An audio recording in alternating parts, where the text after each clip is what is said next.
Step 4. Made a searching and fearless moral inventory of ourselves. Creation gave us instincts for a purpose. Without them, we wouldn't be complete human beings. If men and women didn't exert themselves to be secure in their persons, made no effort to harvest food or construct shelter, there would be no survival. If they didn't reproduce, the earth wouldn't be populated. If there were no social instinct, if men cared for nothing of the society of one another, there would be no society. So these desires for the sex relation, for material and emotional security, and for companionship are perfectly necessary and right and surely God-given. Yet these instincts, so necessary for our existence, often far exceed their proper functions. Powerfully, blindly, and many times subtly, they drive us, dominate us, and insist upon ruling our lives. Our desires for sex, for material and emotional security, and for an important place in society often tyrannize us. When thus out of joint, man's natural desires cause him great trouble, practically all the trouble there is. No human being, however good, is exempt from these troubles. Nearly every serious emotional problem can be seen as a case of misdirected instinct. When that happens, our great natural assets, the instincts, have turned into physical and mental liabilities. Step 4 is our vigorous and painstaking effort to discover what these liabilities in each of us have been and are. We want to find exactly how, when, and where our natural desires have warped us. We wish to look squarely at the unhappiness this has caused others and ourselves. By discovering what our emotional deformities are, we can move toward their correction. Without a willing and persistent effort to do this, there can be little sobriety or contentment for us. Without a searching and fearless moral inventory, most of us have found that the faith which really works in daily living is still out of reach. Before tackling the inventory problem in detail, let's have a closer look at what the basic problem is. Simple examples like the following take on a world of meaning when we think about them. Suppose a person places sex desire ahead of everything else. In such case, this imperious urge can destroy his chances for material and emotional security, as well as his standing in the community. Another may develop such an obsession for financial security that he wants nothing to do but hoard money. Going to the extreme, he can become a miser or even a recluse who denies himself both family and friends. Nor is the quest for security always expressed in terms of money. How frequently we see a frightened human being determined to depend completely upon a stronger person for guidance and protection. This weak one, failing to meet life's responsibilities with his own resources, never grows up. Disillusionment and helplessness are his lot. In time, all his protectors either flee or die, and he is once more left alone and afraid. We have also seen men and women who go power mad, who devote themselves to attempting to rule their fellows. These people often throw to the winds every chance for legitimate security and a happy family life. Whenever a human being becomes a battleground for the instincts, there can be no peace. But that is not all of the danger. Every time a person imposes his instincts unreasonably upon others, unhappiness follows. If the pursuit of wealth tramples upon people who happen to be in the way, then anger, jealousy, and revenge are likely to be aroused. If sex runs riot, there is a similar uproar. demands made upon other people for too much attention, protection, and love can only invite domination or revulsion in the protectors themselves, two emotions quite as unhealthy as the demands which evoke them. When an individual's desire for prestige becomes uncontrollable, whether it be in the sewing circle or at the international conference table, other people suffer and often revolt. This collision of instincts can produce anything from a cold snub to a blazing revolution. In these ways, we are set in conflict, not only with ourselves, but with other people who have instincts too. Alcoholics, especially, should be able to see that instinct run wild in themselves is the underlying cause of their destructive drinking. We have drunk to drown feelings of fear, frustration, and depression. We have drunk to escape the guilt of passions, and then we have drunk again to make more passions possible. We have drunk for vainglory, that we might the more enjoy foolish dreams of pomp and power. This perverse soul sickness is not pleasant to look upon. Instincts on rampage balk an investigation.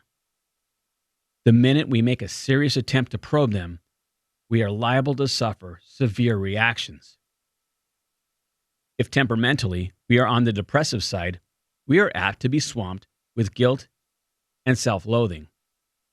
We wallow in this messy bog, often getting a misshapen and painful pleasure out of it.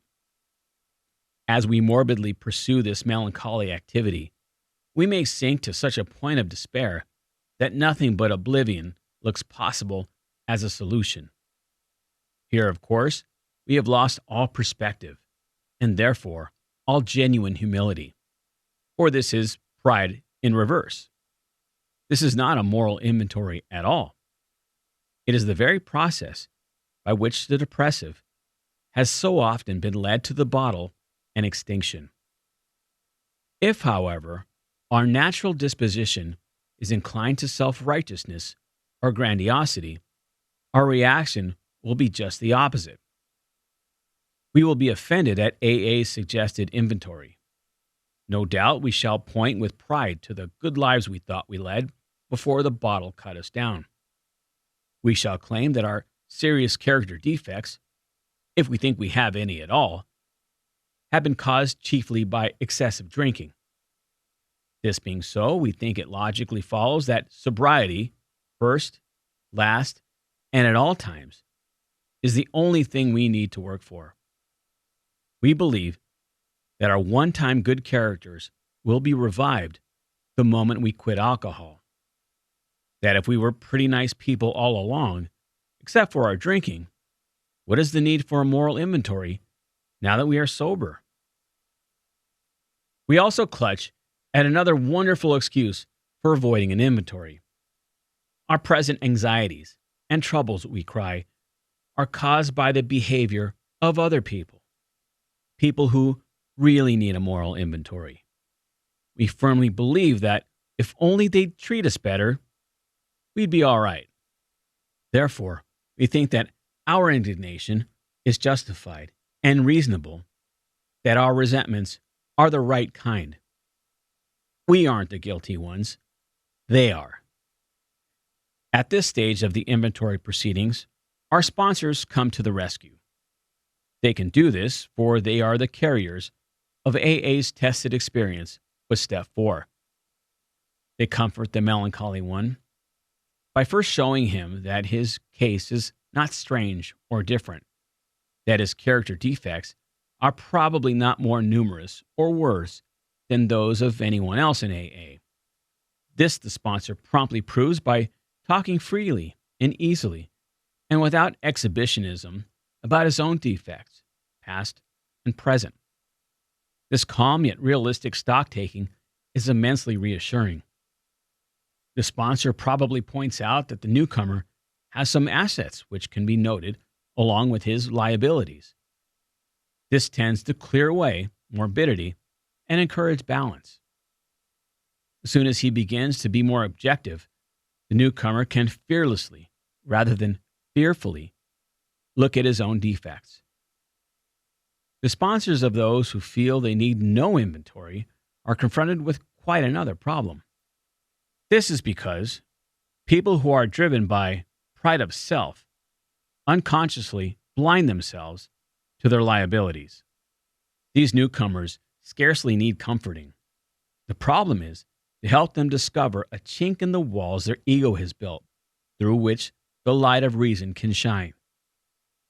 First off, they can be told that the majority of AA members have suffered severely from self-justification during their drinking days. For most of us, self-justification was the maker of excuses. Excuses, of course, for drinking and for all kinds of crazy and damaging conduct. We had made the invention of alibis a fine art. We had to drink because times were hard or times were good. We had to drink because at home we were smothered with love or got none at all. We had to drink because at work we were great successes or dismal failures. We had to drink because our nation had won a war or lost a peace. And so it went ad infinitum. We thought conditions drove us to drink. And when we tried to correct these conditions and found that we couldn't to our entire satisfaction, our drinking went out of hand and we became alcoholics. It never occurred to us that we needed to change ourselves to meet conditions, whatever they were. But in AA, we slowly learned that something had to be done about our vengeful resentments, self-pity, and unwarranted pride. We had to see that every time we played the big shot, we turned people against us. We had to see that when we harbored grudges and planned revenge for such defeats, we were really beating ourselves with the club of anger we had intended to use on others. We learned that if we were seriously disturbed, our first need was to quiet that disturbance, regardless of who or what we thought caused it. To see how erratic emotions victimized us often took a long time. We could perceive them quickly in others, but slowly in ourselves. First of all, we had to admit that we had many of these defects, even though such disclosures were painful and humiliating. Where other people were concerned, we had to drop the word blame from our speech and thought. This required great willingness even to begin. But once over the first 2 or 3 high hurdles, the course ahead began to look easier, for we had started to get perspective on ourselves, which is another way of saying that we were gaining in humility. Of course, the depressive and the power driver are personality extremes, types which AA and the whole world abound. Often these personalities are just as sharply defined as the examples given. But just as often, some of us will fit more or less into both classifications. Human beings are never quite alike, so each of us, when making an inventory, will need to determine what his individual character defects are. Having found the shoes that fit, he ought to step into them and walk with new confidence that he is at last on the right track. Now let's ponder the need for a list of the more glaring personality defects all of us have in varying degrees. To those having religious training, such a list would set forth serious violations of moral principles. Some others will think of this list as defects of character. Still others will call it an index of maladjustments. Some will become quite annoyed if there is talk about immorality, let alone sin. But all who are in the least reasonable will agree upon one point, that there is plenty wrong with us alcoholics, about which plenty will have to be done if we are to expect sobriety, progress, and any real ability to cope with life. To avoid falling into confusion over the names these defects should be called, let's take a universal recognized list of major human failings. the 7 deadly sins of pride, greed, lust, anger, gluttony, envy, and sloth. It is not by accident that pride heads the procession. For pride, leading to self-justification and often spurred by conscious or unconscious fears, is the basic breeder of most human difficulties, the chief block to true progress. Pride lures us into making demands upon ourselves or upon others which cannot be met without perverting or misusing our God-given instincts. When the satisfaction of our instincts for sex, security, and society becomes the sole object of our lives, then pride steps in to justify our excesses. All these failings generate fear, a soul sickness in its own right. Then fear, in turn, generates more character defects.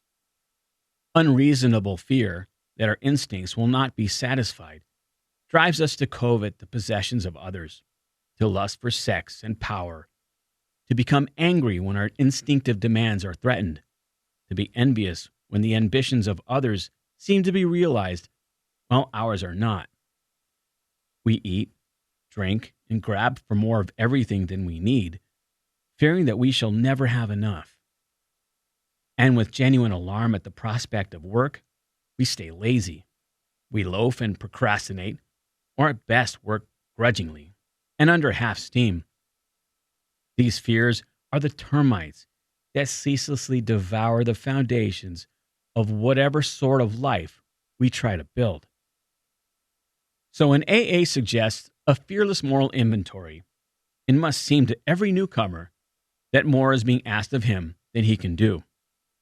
Both his pride and his fear beat him back every time he tries to look within himself. Pride says, "You need not pass this way." And fear says, "You dare not look." But the testimony of AAs who have really tried a moral inventory is that pride and fear of this sort turn out to be boogeymen, nothing else. Once we have a complete willingness to take inventory and exert ourselves to do the job thoroughly, a wonderful light falls upon this foggy scene. As we persist, a brand new kind of confidence is born, and the sense of relief at finally facing ourselves is indescribable. These are the first fruits of step 4. By now, the newcomer has probably arrived at the following conclusions: that his character defects, representing instincts gone astray, have been the primary cause of his drinking and his failure at life. That unless he is now willing to work hard at the elimination of the worst of these defects, both sobriety and peace of mind will still elude him. That all faulty foundation of his life will have been torn out and built anew on bedrock. Now willing to commence the search for his own defects, he will ask, just how do I go about this? How do I take inventory of myself? Since step 4 is but the beginning of a lifetime practice, it can be suggested that he first have a look at those personal flaws which are acutely troublesome and fairly obvious. Using his best judgment of what has been right and what has been wrong, he might make a rough survey of his conduct with respect to his primary instincts for sex, security, and society. Looking back over his life, he can readily get underway by consideration of questions such as these. When and how, and in just what instances, did my self-pursuit of sex relation damage other people and me? What people were hurt, and how badly? Did I spoil my marriage and injure my children? Did I jeopardize my standing in the community? Just how did I react to these situations at the time? Did I burn with a guilt that nothing could extinguish?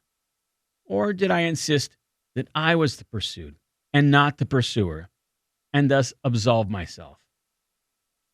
How have I reacted to frustration in sexual matters? When denied, did I become vengeful or depressed? Did I take it out on other people? If there was a rejection or coldness at home, did I use this as a reason for promiscuity? Also of importance for most alcoholics are the questions they must ask about their behavior respecting financial and emotional security. In these areas, fear, greed, possessiveness, and pride have too often done their worst. Surveying his business or employment record, almost any alcoholic can ask questions like these. In addition to my drinking problem, what character defects contributed to my financial instability? Did fear and inferiority about my fitness for my job destroy my confidence and fill me with conflict? Did I try to cover up those feelings of inadequacy by bluffing, cheating, lying, or evading responsibility? Or by griping that others had failed to recognize my truly exceptional abilities? Did I overvalue myself and play the big shot? Did I have such unprincipled ambition that I double-crossed and undercut my associates? Was I extravagant? Did I recklessly borrow money, caring little whether it was repaid or not?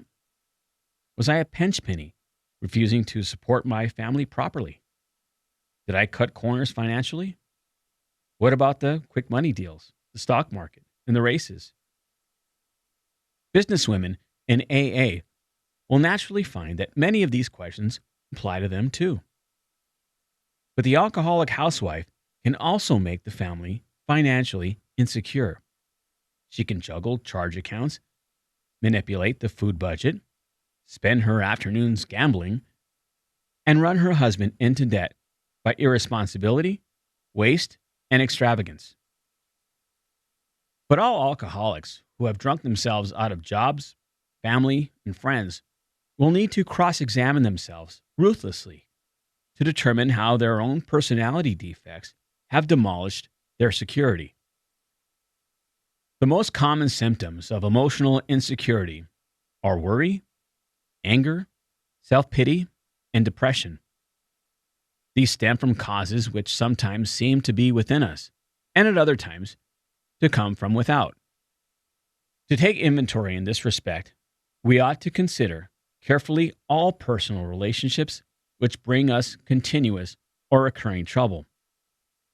It should be remembered that this kind of insecurity may arise in any area where instincts are threatened. Questioning directed to this end might run like this: looking at both past and present. What sex situations have caused me anxiety, bitterness, frustration, or depression? Appraising each situation fairly, can I see where I have been at fault? Did these perplexities beset me because of selfishness or unreasonable demands? Or if my disturbance was seemingly caused by the behavior of others, why do I lack the ability to accept conditions I cannot change? These are the sort of fundamental inquiries that can disclose the source of my discomfort and indicate whether I may be able to alter my own conduct and so adjust myself serenely to self-discipline. Suppose that financial insecurity constantly arouses these same feelings. I can ask myself, to what extent have my own mistakes fed my gnawing anxieties? And if the actions of others are part of the cause, what can I do about that? If I am unable to change the present state of affairs, am I willing to take the measures necessary to shape my life to conditions as they are? Questions like these, more of which will come to mind easily in each individual case, will help turn up the root causes. But it is from our twisted relations with family, friends, and society at large that many of us have suffered the most. We have been especially stupid and stubborn about them. The primary fact that we fail to recognize is our total inability to form a true partnership with another human being. our egomania digs two disastrous pitfalls. Either we insist upon dominating the people we know or depend upon them far too much. If we lean too heavily on people, they will sooner or later fail us, for they are human too, and cannot possibly meet our incessant demands. In this way, our insecurity grows and festers. When we habitually try to manipulate others to our own willful desires, they revolt and resist us heavily. Then we develop hurt feelings, a sense of persecution, and a desire to retaliate. As we redouble our efforts at control and continue to fail, our suffering becomes acute and constant. We have not once sought to be one in a family, to be a friend among friends, to be a worker among workers, to be a useful member of society. Always we tried to struggle to the top of the heap or to hide underneath it. This self-centered behavior blocked a partnership relation with any one of those about us. Of true brotherhood, we had small comprehension. Some of us will object to the questions posed because they think their own character defects have not been so glaring. To these, it can be suggested that a conscientious examination is likely to reveal the very defects the objectionable questions are concerned with. Because our surface record hasn't looked too bad, we have frequently been abashed to find that this is so simply because we have buried these self-same defects deep down under us, under a thick layer of self-justification. Whatever the defects, they have finally ambushed us into alcoholism and misery. Therefore, thoroughness ought to be the watchword when taking inventory. In this connection, it is wise to write out our questions and answers. It will be an aid to clear thinking and honest appraisal. It will be the first tangible evidence of our complete willingness to move forward.